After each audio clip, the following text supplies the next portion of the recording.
You're here because you're looking for something broken to abuse on the new patch, and don't worry, I'm gonna give that to you. But ahead of time, I want to let you know that Riot has targeted 2 specific champions and made them extremely awful, and we're gonna go over them towards the end.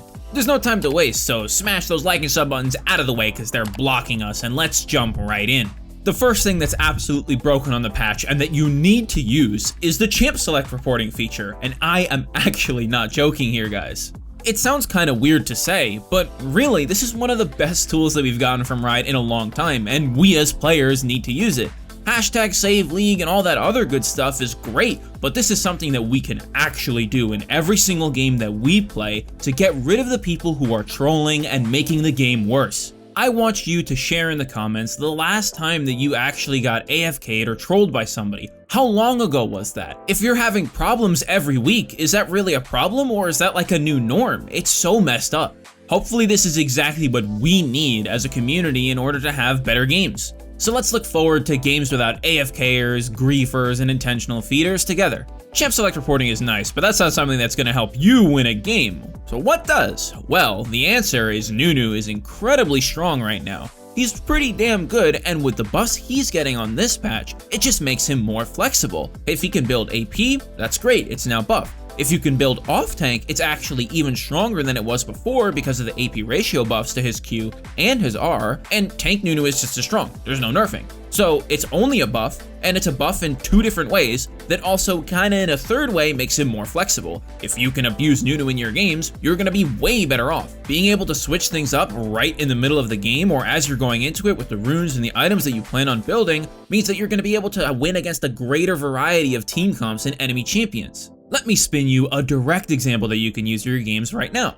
Nunu is a champion who can actually buy Zhonya's or even Proto Belt even when he's building full tank. The items give him a lot of value. Proto Belt gives him a little bit more burst and mobility, cooldown reduction, and ability power, all of which are all excellent stats on Nunu, regardless of the fact that Proto Belt even gives him health. And of course, Zhonya's has the stasis effect. And if you're invincible, you can't die, and if you're invincible for another Q to come up, that's another chomp that gives you another 800 or whatever health. Honestly, Nunu can even buy an item like Liandry's. It has a lot of synergy on him and it gives him health. And considering that Nunu usually doesn't have any trouble surviving, giving him such a powerful item effect and buffing the fact that it's good on him already just means he's gonna be even better. Nunu is easily a top 10 champion from like silver all the way up to challenger, so the fact that he's getting buffed really makes you throw some question marks at Riot. But it is what it is sometimes, and so now it's just time to abuse some Nunu for LP, I guess. If you aren't picking Nunu and not banning Nunu, then I would really recommend you pick up somebody like Kayn, assuming that you're a jungler.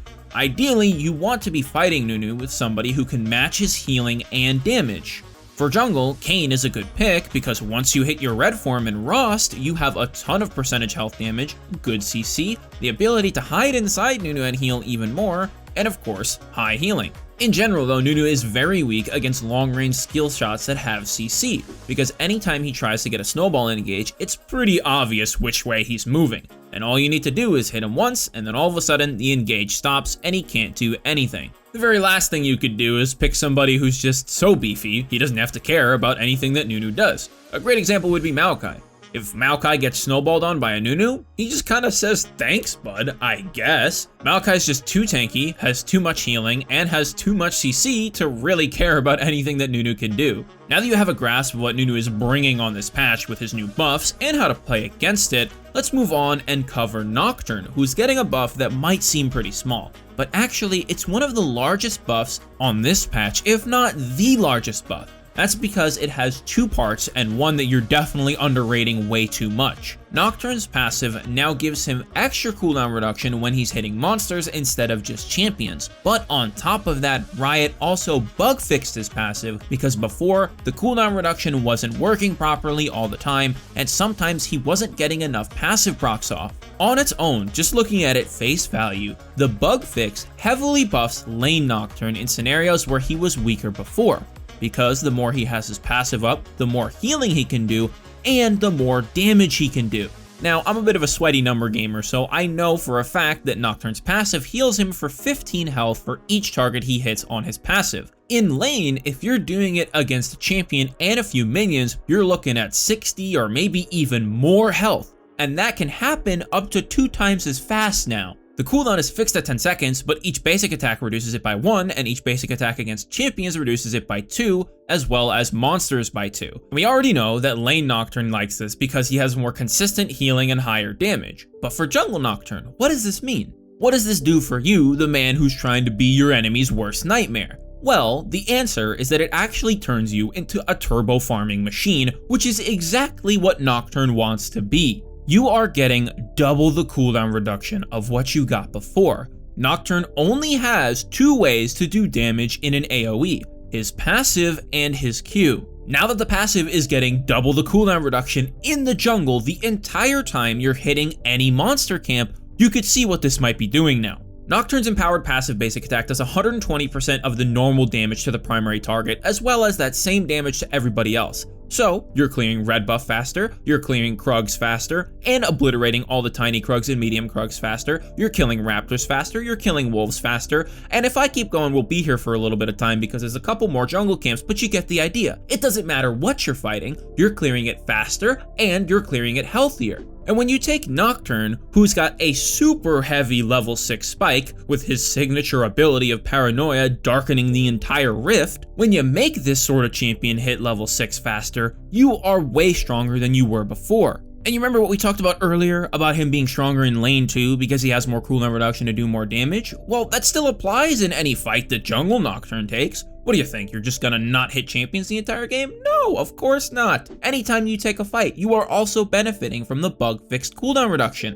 Let's not forget that Nocturne also likes to take lethal tempo, which gives him more attack speed, which gives him more cooldown reduction, which means his passive is up even faster than you would think before, so he gets even more value out of this change. Honestly, I can't give you guys any better example than that. This champion is going to be really strong in the jungle now, definitely compared to before, and he actually might be able to keep up with the best of the best in the jungle right now. You've got a mid-game spiking jungler who all of a sudden now has the clear of Olaf, and well, we're gonna have some fun times. We've covered 2 champions already on the video, and to find more guides like this on stuff to learn champions like that, you should go check out our website, GameLeap.com. Seriously, it's a no-brainer. We've got guides up there that are all done by challenger level players on people who are experts of the thing that they are trying to teach you. And our whole goal is to give you guys the information that you need in order to learn, improve, and win in your games. Even if you aren't looking to learn a new champion, there's plenty of other guides that cover a ton of other skills that you need to learn in order to be really good at League. We're always working on releasing more and more content, whether it be on champions, macro, lanes, or whatever, to make sure that you guys have everything that you need. Now it's time for some tough talk, because Riot decided that 2 particular champions should no longer be allowed to have fun in League of Legends. And when I say 2 particular champions not being allowed to have fun, I really mean that you guys aren't gonna have a good time if you play them, because they just got gutted super hard. Let's start with Yuumi, as she's definitely more, let's say, annoying than the other champion.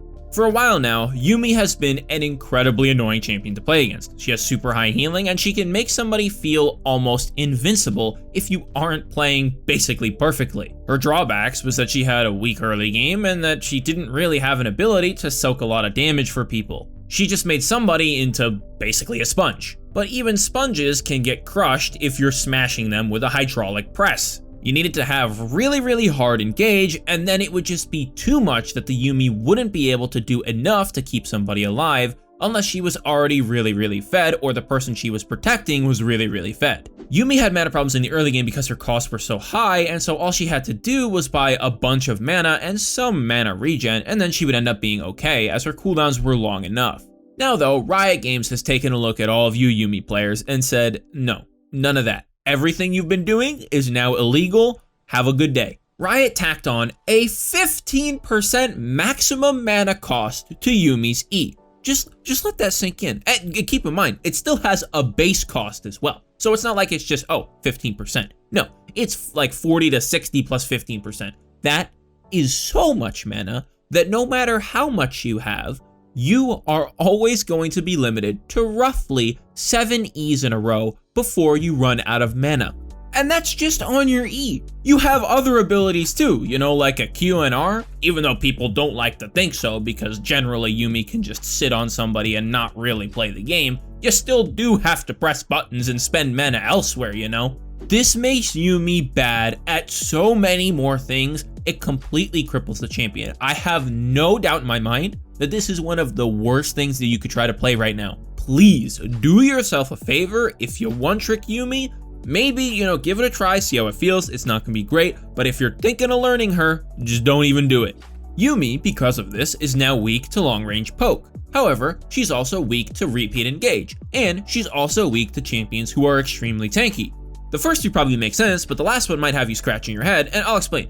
That's because Yuumi doesn't really help people kill tanks faster. Her Q can do a percentage of health damage, that's true, but her R doesn't do a lot, and her E only gives attack speed. Her W, adaptive force, isn't really that much of a game changer. So if your AD carry can't shred the tank down fast enough anyways, that's more time for the enemy team to be able to hit you for free because the tank is in the way.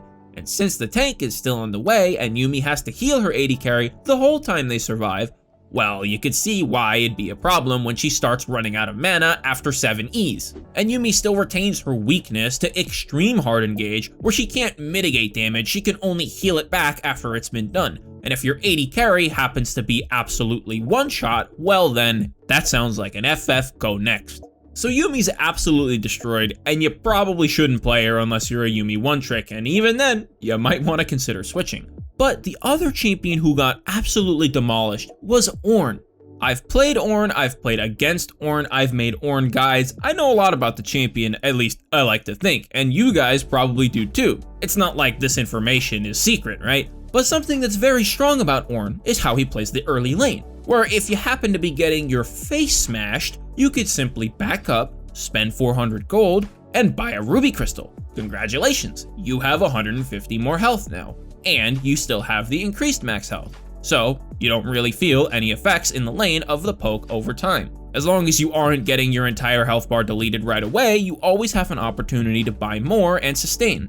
If on the other side of the coin, you happen to be bashing your opponent's head in, but you're running out of mana, you could just buy a sapphire crystal. And then all of a sudden, you don't have mana problems anymore, because you just got more mana than you could ever spend in like 3 rotations. Riot took this ability and just looked at it real nice and hard and said, you know what? Nah, shouldn't be that way anymore. Let's throw it out. Whenever Ornn buys items, you now retain the same percentage of your health and mana, which means if you're at half health and you buy a ruby crystal, you only get 75 health, which is a big difference. Specifically in the early game, Ornn could easily buy a ruby crystal and go from like a quarter health to half health because of how it worked before. Or, same thing for the mana. You could be at like 1/4 mana, maybe even less, maybe even be completely out of mana, build a sapphire crystal, and hey, you've got 0 problems now. That is just gone. You can't do it anymore. If you're really low on mana, buy a sapphire crystal, you're doomed. You got nothing. You get like 10 mana. Congratulations, game over. The entirety of your early game play pattern on Ornn to maximize your effectiveness is just gone. You can't do it. So, well, what can you do? The answer is just suffer. Honestly, there's no way around it. You have no more options in the early game to demolish people by outvaluing them with the gold that you can buy right away. And while it's not entirely gone, the fact that it's diminished means that Ornn loses many lanes a lot harder than he did before, and it just makes some of them impossible. He also can't afford to make as many mistakes as he could before, because you can't just, get chunked and then buy health and then have the problem be solved. Don't get it twisted either, this doesn't just impact the early game, this impacts every point in the game. You ever win a fight on Ornn and you're really low health and you're like, oh, I got 2,000 gold because I got 2 shutdowns? Sure, let me just complete my Infernal Mask real quick and gain 1,000 health. Why not? That doesn't happen anymore, because if you survive the fight with 10% health and you need a lot more to tank Baron for your team, you can't just spend the gold that you got in the team fight on a Giant's Belt or completing an item or whatever to be able to do that. It doesn't happen. This change is kind of disguised as something that reduces the effectiveness of something Ornn can do, but in reality, with the way that it's executed, you can no longer do them because the value is so little now. And Riot claims that this is a change that is entirely aimed at pro play, but really, how dumb do they think we are?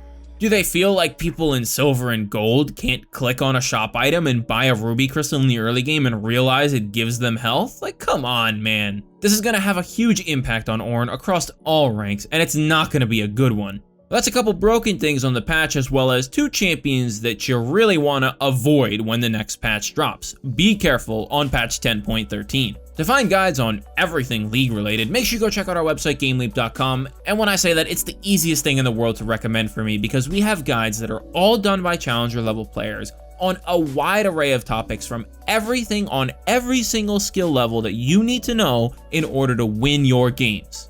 I don't care if you're looking for a champion guide, a guide on a specific lane, a guide on warding, a guide on how to take towers, a guide on how to move around the map, a guide on how to take dragons properly. I don't know what you need, but it's up there for you. And if you made it this far, thanks for watching the whole video. This patch is a very different take from Riot to like the past 6 or 7 of them, where they were mostly focusing on buffing champions who were very weak and really making some big changes to champions who were very strong. In this case, they decided to just remove 2 champions from viability pretty much, and then continue with their sort of weird buff/slight nerf pattern. But anyways, as always, my name is Ace Windstorm, and I will see you all later.